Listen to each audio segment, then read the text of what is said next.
आवाज आ रही है, मेरे भाई को घर में बंद करके मार रहे हैं ये। अय्यूब पहलवान नाम है, ये नाले रोड पे इंदिरापुरी पुलिस चौकी लगती, इंदिरापुरी में। दीपक भाई को घर में बंद करके मार रहे हैं। देखो हमारे भाई को, ये अय्यूब पहलवान का घर है। देखो देखो ये रे भाई को पकड़ लगा हमारे।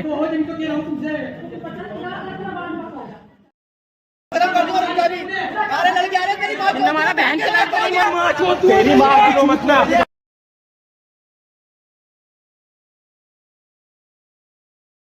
लगी तेरे मेरा फोन है इसके बाद मेरा अंगूठा तोड़ दिया। ये रहा मेरा अंगूठा तोड़ दिया इन्होंने, इतना मारा मुझे।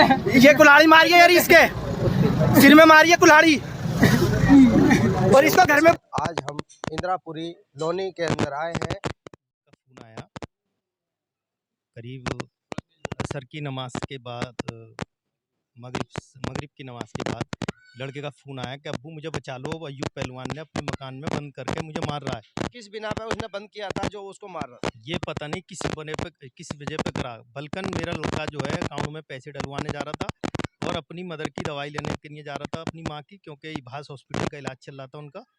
तो वो इधर जा रहा था पैदल और उसने उसके लड़के पीछे से आए और वो ले गए ये ट्रांसफार्मर के पास, यहाँ से 150-200 कदम दूरी पर। तो वहाँ से इसको अगवा करके और घर में ले जाकर मारने लगे। तो यहाँ जब मुझे पता लगी, जब उसने आईफोन से मुझे फ़ोन करा तो मैं भागा और यहाँ मोहल्ले में ही बताया और फिर 112 पर मैंने कॉल भी करी। तो इतने में मोहल्ले वाले सारे के सारे हमारे साथ थे, सब वहाँ पहुँचे और उसको निकालने का प्रयास करा गया। क्योंकि क्या पुलिस वाले उस वक्त तक आए नहीं? नहीं, पुलिस वाले नहीं आए। पुलिस वाले आए नहीं थे? जी बिल्कुल नहीं आए पुलिस वाले। तो जैसे कि वीडियो में तोड़ने की कोशिश करी क्योंकि वो गेट नहीं खोला, तो उनने धारदार कुल्हाड़ी से कईयों पे हमला करा। जब गेट की झिरी खुली तो उनने कईयों पे हमला करा, समझे भाई साहब। उसमें घायल कौन हुआ था? उसमें घायल हमारे हुए, मेरे भी बड़े भाई हुए, और उसमें मेरा भतीजा हुआ था जिसकी उंगली कटी है, और भांजा हुआ जिसके पीछे कान पट्टी के पीछे कुल्हाड़ी लगी है, और उसके हाथ भी कटा है। सकते हैं आपकी बात कुछ भी नहीं थी जिसके कारण इन लोगों ने इतनी बड़ी वारदात को अंजाम दिया है। और भी भाई यहाँ मौजूद हैं, आइए इन लोगों से भी हम कुछ बात करने की कोशिश करेंगे। जी क्या नाम है आपका? मोहम्मद उस्मान।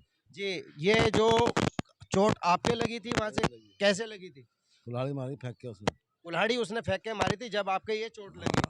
देख सकते हैं कि ये भी एक घायल हो चुके हैं। उसकी कुल्हाड़ी जो उसने फेंक करके मारी थी तो ये भी घायल है। आइए और भाई भी यहाँ मौजूद हैं जो इनके ये महल्ले वाले हैं। मोहम्मद असलम जी ये जो यहाँ पर भाई रहते हैं इनका कैसा रवैया है यहाँ? बढ़िया रवैया जी, पूरे गली मोहल्ला सब साथ है इनके। गली मोहल्ला इनके सब साथ है। जी। तो ऐसा क्या हुआ था कि जो यहाँ से आप भी थे उस वक्त में जी। वहाँ मौजूद में? जी जी। तो वहाँ से ऐसा क्या देखा आपने कि जो उन लोगों ने इनको बंद करके मारा? वजह हमें पता नहीं, लड़के का एकदम से उसे अपहरण करके लिया और लोग बाग आ रहे कि वो तुम्हारे लड़के को बंद कर लिया। तो सब हमदर्दी में भागे, गेट उन्होंने खोला नहीं। जब सबने जाके फिर तोड़ा ताड़े करी, उन्होंने अंदर से वो फेंकी कुल्हाड़ी जो इनके भाई साहब के लगी। जो इनके लगी जी। तो उनका यहाँ का रवैया जो वो दबंगाई है या बदमाश है, क्या है जो मतलब उसके साथ में उसने इस तरह का करा है? और उसके बाद जी मेरा नाम दिलशाद है, और जैसे कि उस दिन की घटना हुई थी, हम लोगों को जैसे ही पता चला हमने 112 नंबर कॉल सबसे पहले की, और 112 नंबर कॉल करके हमने अपनी समस्या के बताया कि हमारे छोटे भाई को बंद करके मार रहे हैं कुछ लोग, डंडे से, लाठियों से, घूंसों से, और उनके हाथों में कुल्हाड़ी है उससे भी उनको हमला किया। और इसके साथ साथ मोहल्ले के कम से कम जो भी उस टाइम पर मौजूदा लोग थे वहां पर पहुंचकर उन्होंने उनसे काफ़ी रिक्वेस्ट की कि गेट खोल दीजिए, बच्चा मोहल्ले का है, छोड़ दीजिए इसको। तो उन्होंने अंदर से ना ही किसी की बात मानी बल्कि लोगों के ऊपर प्रहार और किया लाठियों से। और आप देख सकते हैं हमारे जो ये वीडियो है इसमें साफ तौर पे दिखाई दे रहा है कि उन्होंने कुल्हाड़ी से भी हमला किया, जो हमारे चाचाओं के भी लगी है, छोटे भाइयों के भी लगी है, 5-7 लोगों के और भी गंभीर चोटें आई हैं। साथ ही साथ हमने पहले जब इन लोगों ने हमें पीटा था तब भी हमने लोगों के, मोहल्ले वासियों के कहने पर जो है मोहल्ले वालों ने समझौता करा दिया था, लेकिन उस समझौते के बावजूद आज फिर मतलब ये 3-4 दिन पहले फिर इस घटना को अंजाम दिया गया है, जिसमें हमारे छोटे भाई को जान से मारने की पूरी तरीके से कोशिश की गई है। मोहल्ले के जो बड़े छोटे लोग हैं इन्होंने सबने मिलकर के, हमारे हाजी साहब हैं इन्होंने मिलकर, और जो मोहल्ले के बड़े बुजुर्ग लोग हैं उन्होंने मिलकर के पिछला वाला भी समझौता कराया था और कहा था कि भाई आज के बाद में नहीं लड़ना, लेकिन ये लोग आपराधिक प्रवृत्ति के लोग हैं और गौ हत्या के केस में ये लोग जो है जेल काट चुके हैं और इनका कहना गौ हत्या में भी ये जा चुके हैं जेल। जी, गौ हत्या के केस में ये लोग जेल जा चुके हैं, गौ हत्या के अपराधी हैं ये लोग और इनका कहना ये है कि अब हम जेल काट ही चुके हैं तो अब मोहल्ले के अंदर, क्षेत्र के अंदर खुली बदमाशी करेंगे और जो हमारे सामने बोलेगा या तो वो पिटेगा या उसे जान से मार देंगे। और हमारे पास लगातार धमकियां भिजवाई जा रही हैं, कहा जा रहा है या तो समझौता करो वरना हम तुम में से किसी को मारेंगे जरूर। देख सकते हैं कि और इन हमें भाई ने अपनी जान का पूरा खतरा है। माननीय मुख्यमंत्री से मेरी हाथ जोड़कर निवेदन है, कृपया हमारी सुनवाई करें और हमारी सुरक्षा का इंतजाम करें और इन दबंगों के खिलाफ जो भी उचित कार्रवाई है वो करें। ये जो भ्रामक वीडियो हमारे खिलाफ चल रही है ये आधी अधूरी वीडियो है, जिसके अंदर हमने अपने बचाव में अपने बच्चे को बचाने के लिए जो प्रयास किया, जब बात बिल्कुल उधर से चालू हुई, हमारे ऊपर हमले किए गए, तब हमने उसके पलट में जो है अपने बचाव में उनको पीटा है। देख सकते हैं कि जब अपनी जान बचाने के लिए आदमी क्या नहीं करेगा, जब उसको कैंची लगा करके गला घोट के अंदर खींच लिया और उसके बाद क्या नहीं भाई, ये आप ही के साथ वारदात हुई थी? जी भाई के हमारे, मैं तो भाई को बचाने के लिए गया था। अच्छा, आप भाई को बचाने के लिए गए थे वहाँ? जी, गली से फोन आया था मेरे पास, क्या तुम्हारे भाई को जान से मार देंगे, आगे देख लो, इसे छुड़ा के ले जाओ वरना मार देंगे। ये किसने बताया था आपको? गली से ही फोन आया था किसी का गली से ही फोन आया था? जी। देख सकते हैं कि यहाँ लोगों में कितनी एकता उत्साह है कि इनके सभी साथ खड़े हुए हैं, लेकिन वो एक अकेला आदमी एक ऐसा दबंग आदमी पैदा हो गया है कि उसको वो संभालने में नहीं आ रहा। क्या प्रशासन एक वीडियो के आधार पर किसी के ऊपर एक तरफ कार्रवाई करेगा?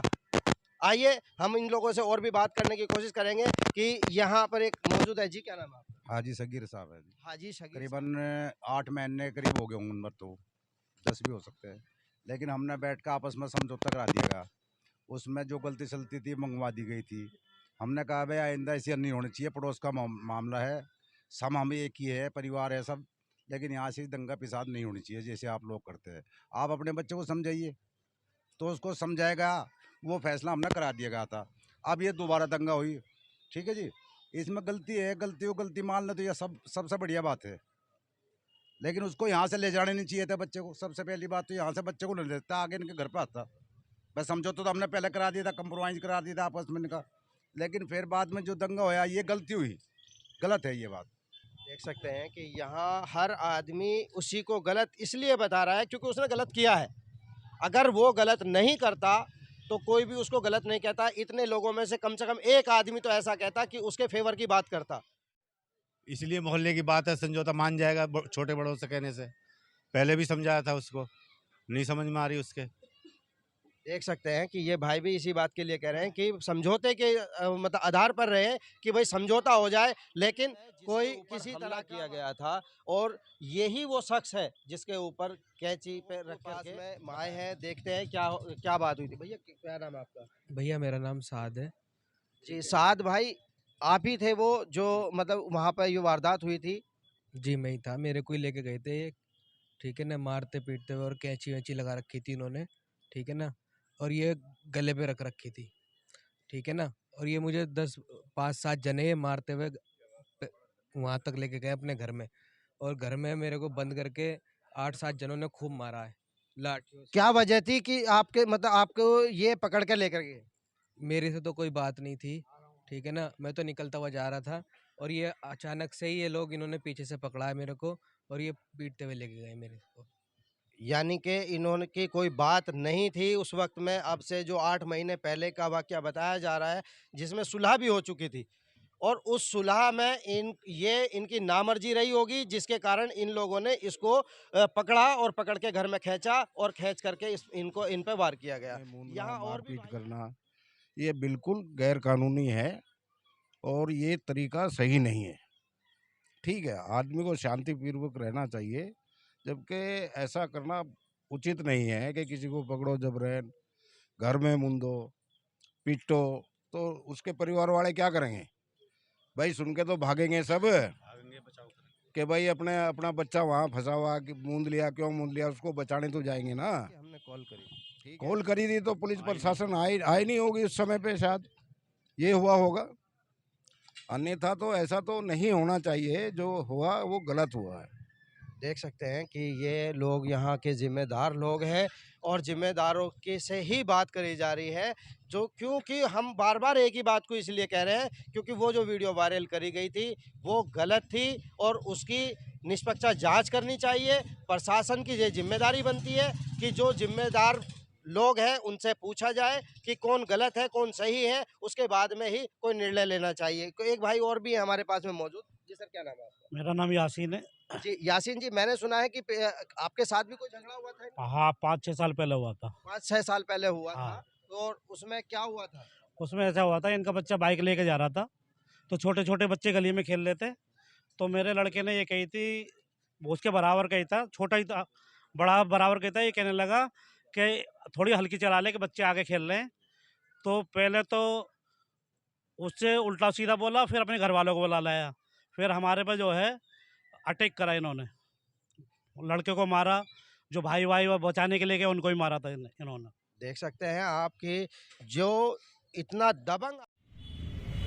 परसों दिनांक 25 फरवरी 2025 को इरशाद निवासी लक्ष्मी गार्डन गली नंबर 14 द्वारा लोनी बॉर्डर थाने पर सूचना दी गई कि उसके चचेरे भाई साद को विपक्षी रिजवान, अरमान, अयूब पहलवान और उनके परिवार के सदस्यों ने उसके चचेरे भाई साद को एक पैसे के लेन देन के पुराने विवाद को लेकर उसको अपने घर में खींच कर ले गए और उसको बुरी तरह से मारे पीटे और घर में ले जाकर के उसको बंधक बनाया।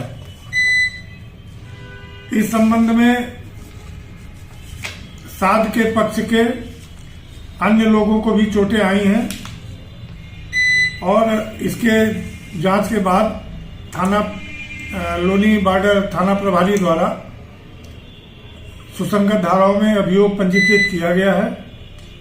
पूरे घटनाक्रम के संबंध में गहन छानबीन की जा रही है तथा घटित घटना के संबंध में आवश्यक वैधानिक कार्रवाई की जाएगी।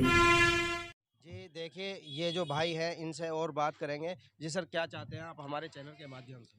हम चाहते हैं कि आपके चैनल के माध्यम से लोगों तक सच्चाई जाए और लोगों को पता चले कि गुंडागर्दी कब तक चलेगी। माननीय मुख्यमंत्री जी, हम आपसे हाथ जोड़कर निवेदन करते हैं कि या तो हम उत्तर प्रदेश छोड़ करके चले जाएंगे, वरना तो इन जैसे अपराधियों का इलाज किया जाए जो गोहत्या जैसे मुकदमों के अंदर जेल काटते हैं और हम जैसे लोगों को जो है रोज आए दिन गुंडागर्दी करके हमें मारते पीटते हैं और हमें धमका रहे हैं खुलेआम के या तो समझौता कीजिए वरना हम आपको जो है किसी न किसी को मार देंगे।